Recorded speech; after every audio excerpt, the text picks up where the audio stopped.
सबरी पर कृपा हुई, भिलनी है, जंगल में रहती, कोई नहीं पूछता ना। पता है भिलनी के बारे में?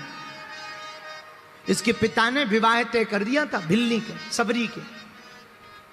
और एक दिन मां श्रृंगार कर रही थी, बाल उलझे हुए थे।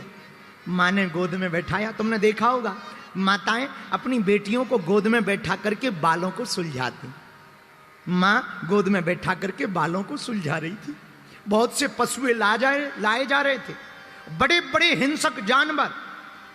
पशुओं को एक कमरे में बंद किया जा रहा था। सबरी ने पूछा, मां आज मेरा इतना श्रृंगार क्यों हो रहा, ये पशु क्यों आए हैं? मां ने कहा, बिटिया तेरा ब्याह है, तेरी शादी हो रही है, और तुझे श्रृंगार इसलिए सजाया जा रहा ताकि तू पति को अच्छी लगे। और ये जो पशु मंगाए ना, इसीलिए मंगाए हैं क्योंकि बारात आएगी तो निमंत्रण होगा, भंडारा होगा, तो कम से कम भोजन की व्यवस्था हो। इनको मार करके मांस से भोजन कराया जाएगा। सबरी को लगा ऐसा गृहस्थ जीवन किस काम का, ऐसा जीवन किस काम का जिसमें दूसरों को मार करके हमारा घर बसाया जाए। ऐसा जीवन किसी काम का नहीं है जिसमें दूसरों को बुरा ना मानना। पंचकुला के पागलों जो कहते हैं ना इसमें ऐसी विटामिन होती वैसी विटामिन होती, भाड़ में गया भैया, भूखे मर जाना पर किसी को मार करके अपना पेट मत भरना। किसी को मार कर अगर तुम अपना पेट भर कर रहे हो तो तुमसे बड़ा निर्दयी कोई नहीं है, तुमसे बड़ा पापी कोई नहीं है। हम तुमसे प्रार्थना करते हैं तुम्हारी कोई एक उंगली को काटे, तुम्हें अच्छा लगेगा या बुरा? बुरा लगेगा ना, हाँ या ना? बोलो। एक उंगली को नहीं तुम कटवा सकते। और विचार करना, जिन मुर्गों को, जिन बेचारे बकरों को काटा जाता, उनकी गर्दन को काटा जाता, उन पर क्या बीतती होगी। तुम अपने जीव के स्वाद के लिए जो पेट में जाके सब समान हो जाता, पता ही नहीं लगता क्या खाया, जीव के स्वाद के लिए तुम प्राण ले लेते हो, तुम जीने का अधिकार छीन लेते हो।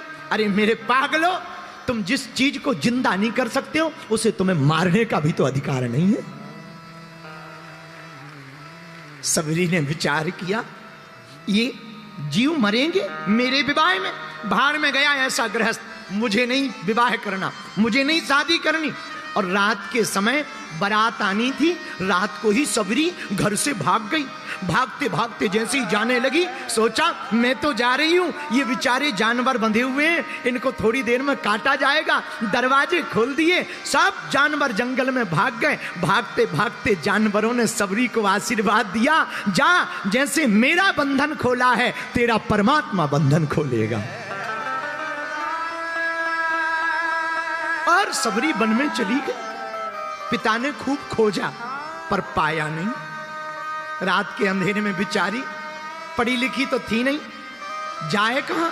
एक पेड़ के ऊपर रहने लगी। दिन भर पेड़ में रहती ताकि पिता पकड़ ना ले। रात को उतरती, बगल में एक आश्रम था मतंग मुनि का। मतंग मुनि के आश्रम में रात को जाती, सफाई कर लेती, थोड़ी सी लकड़ियां लाती, रख देती, कुछ खाने को मिल जाता वही खा लेती। पर संतों को बताती नहीं ना, अपना मुंह नहीं दिखाती ना। अब रोज गुरुजी परेशान, अरे सेवा दिख रही है, ये सेवा करता कौन है वो नहीं दिख रहा। एक दिन रात भर विद्यार्थियों ने जाग कर देखा, चुपके से एक लड़की आती है, सफाई करती है, लीपा पोती कर जाती है, लकड़ियां रख जाती है। सुबह रात को ही सब विद्यार्थी पकड़ के ले गए गुरुजी के पास। बेटी तुम कौन हो? महाराज मैं दूर से ही प्रणाम करती हूँ। महाराज मैं सबरी हूँ, भिलनी की जाति से हूँ, मैं बहुत छोटी जाति से हूँ। अरे बेटी तो क्या हुआ, आ इधर बैठ। महाराज आप संत महात्मा हैं, हम आएंगे, आप पवित्र हो जाओगे। अरे तू टेंशन मत ले, कहीं कोई बेटी के नजदीक बैठने से पिता अपवित्र होता है? तू मेरी बेटी है, आ। बेचारी बैठ गई। उसने अपनी आप बीती बताई। पता है मतंग मुनि ने क्या कहा? मतंग मुनि बोले, बेटी अरे तू टेंशन मत ले, अब तू आ गई है, जाना मत, यहीं रहे। महाराज पर तुम्हें लोग क्या कहेंगे? तू टेंशन मत ले, महात्मा हूं, मेरा नाम ही मतंग है, मैं सुनता किसी की नहीं हूं। चल तू प्रेम पूर्वक रहे, खूब सेवा कर। अब रहने लगी से अब आश्रम में। पता है प्रिय श्रोताओं क्या हुआ?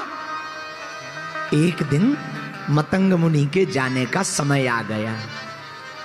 प्राण निकलने वाले थे, सब विद्यार्थी रो रहे थे, सबरी भी जाकर रोने लगी। गुरुजी, ये लोग रो क्यों रहे हैं? बेटी हम जा रहे हैं। कहां?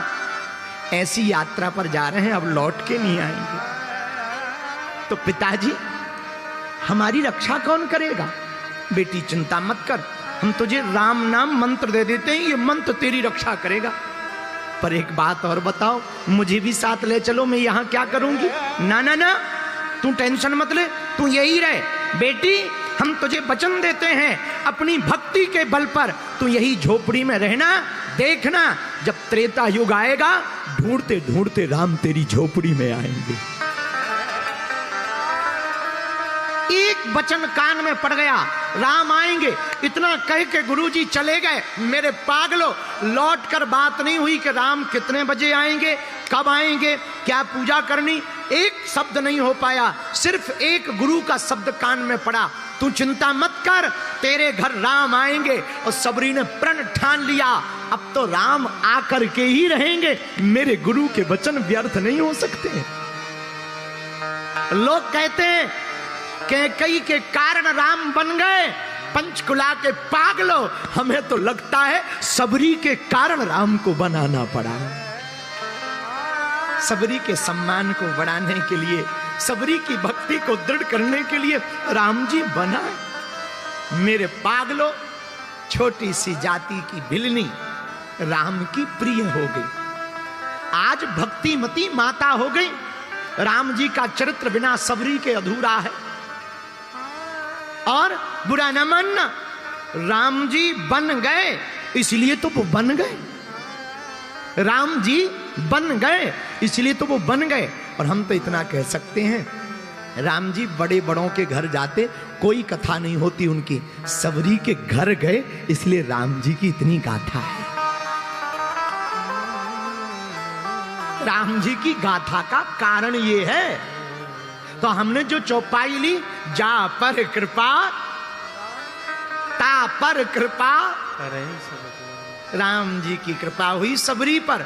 आज जगह जगह सबरी की चर्चा है। मेरे प्रिय श्रोताओं, इस कथा से यही सीखना है, अगर गुरु वचन दे दें तो फिर टलने वाला नहीं है।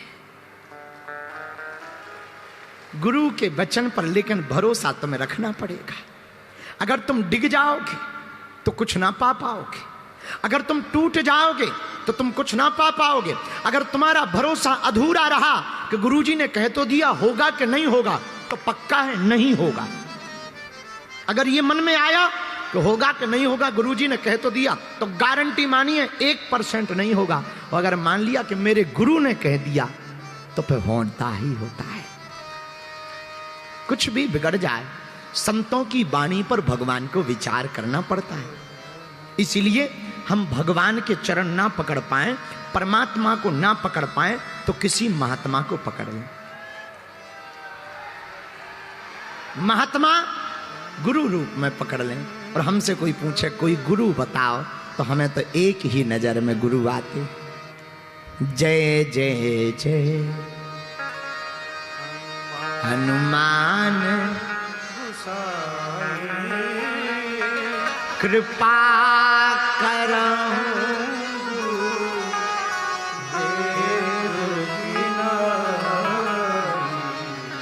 जय जय जय हनुमान गोसाई कृपा करो